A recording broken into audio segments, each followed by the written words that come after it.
I rose in my Sydney base camp at the crack of dawn, consumed a hearty breakfast, then made vital preparations for the epic.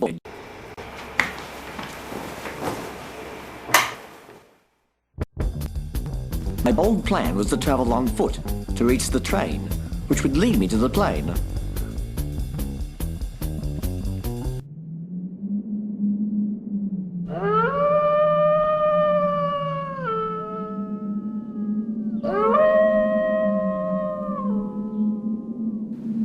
Meanwhile, Sydney was commemorating my departure with this grand monument.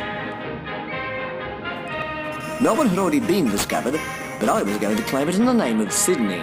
Even though my name was Stephen, not Sydney, there was nothing I could do about that now. And I'd already done the name tag on my luggage with silver glitter glue. Wish me luck as you wave me goodbye. Cheerio, here I go on my way. Wish me luck as you wave me goodbye.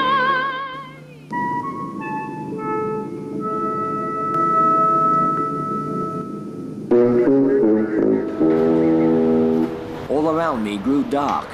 I thought perhaps I had reached Melbourne already. Until this mysterious woman told me I had my sunglasses on.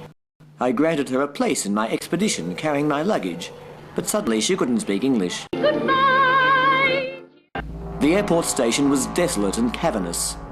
I searched for ancient Aboriginal markings that might lead me to the answered departure lounge. I knew I was close. I could hear the rumbling of planes above the rumbling of my stomach. Follow the yellow brick road, follow the yellow brick road, follow, follow, follow, follow, follow the yellow brick road. I was making little progress. Finally, I located the escalator, mounted it, and rode it to its perilous summit, undaunted by the awesome heights it led me to. I emerged to find my fellow passengers queuing anxiously to be part of my epic voyage. My first test was to pass through this security point. I took the precaution of planting the drugs I was carrying in the red bag owned by this man entering the left of screen. I watched as he and my precious substance were carried off to the interrogation room. Should I need to amputate my own leg during the voyage, I would now have to do without the aid of the chamomile tea, which was now in the hands of the authorities.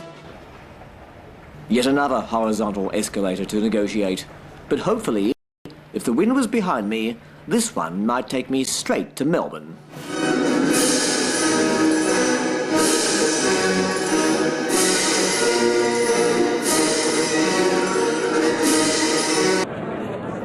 Better still, it took me to a pleasant airport coffee shop. While I browsed through the morning papers, I made a remarkable discovery. This ground crew worker loved aeroplanes so much he was taking this one walkies, backwards. Meanwhile, there were dark forces at work. The plane had a flat battery and the crew were forced to operate it electrically. The head mechanic made sure there was enough extension cord to reach Melbourne. The captain checked to see if he had his license in case we get pulled over. My fellow passengers were so excited about accompanying me, this man tried to mount the horizontal escalator from the wrong direction and was flung off into the remains of my apple crumble. Once the flight crew had finally decided who would sleep with who once they reached Melbourne, it was time for us to board.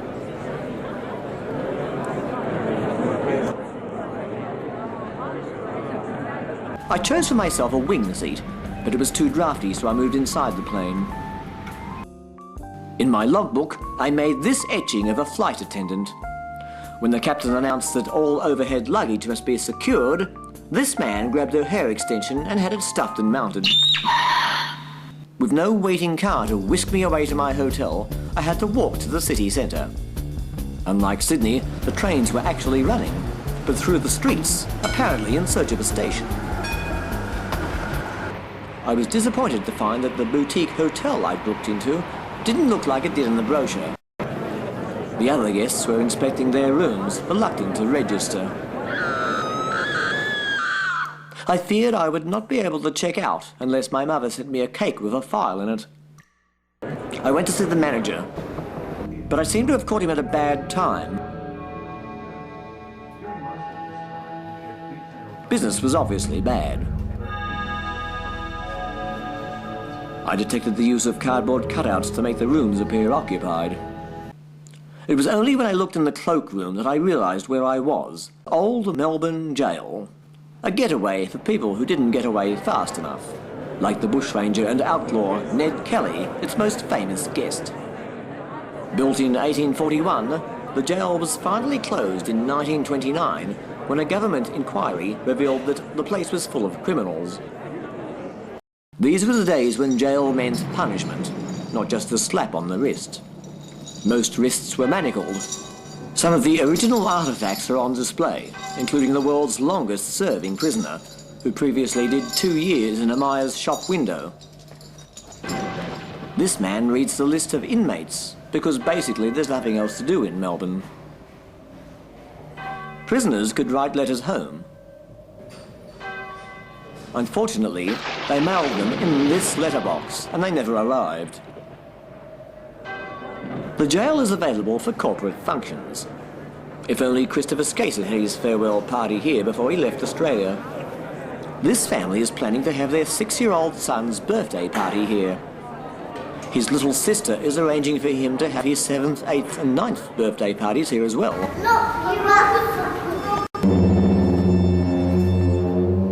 I tried to imagine what it would like to be incarcerated within these gruesome walls. And you can see the terror reflected in my face as I struggle to keep my head in frame with the camera I'm holding in one hand. This is my pick of the cells, as I don't like people in authority seeing me in my pyjamas. I imagine this cell would have been popular as it's the only one with its own television set, and a condemned prisoner could spend his final moments watching Bert Newton. The jail is famous for having the world's smallest prisoner.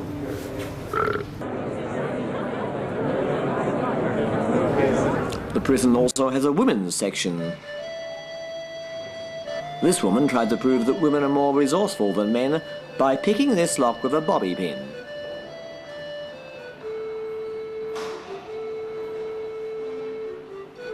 She succeeded. Now she's going to try from inside the cell. Her husband waited around for 2 days until he married again.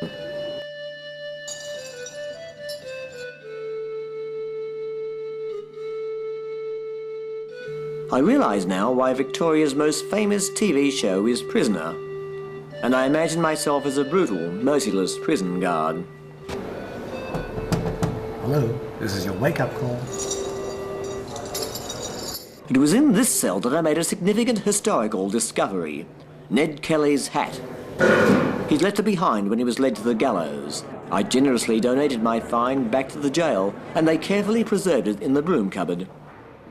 Ned would have been famous for his enormous beard if he hadn't concealed it with his famous mask.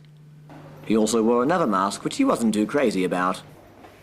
Ned and 134 other guests did the express checkout here, and some of their death masks are on display as well. Each one is a grim reminder that crime doesn't pay. A Kodak moment from history, but no one is smiling or ordering a wallet-sized copy. Death masks were made for the purposes of phrenology, the study of the criminal mind according to the bumps on the skull around it.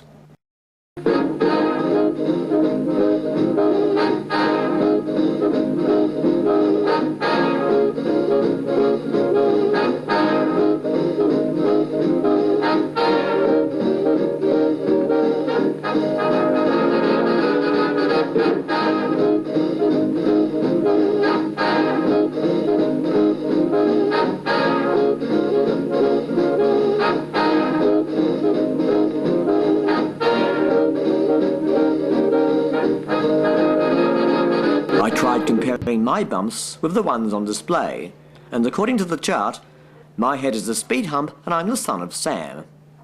Maybe I should have kept Ned Kelly's hat. But Ned's bumps are the most famous. The other end of him was pretty significant too, as it dangled over this very scaffold 111 years ago.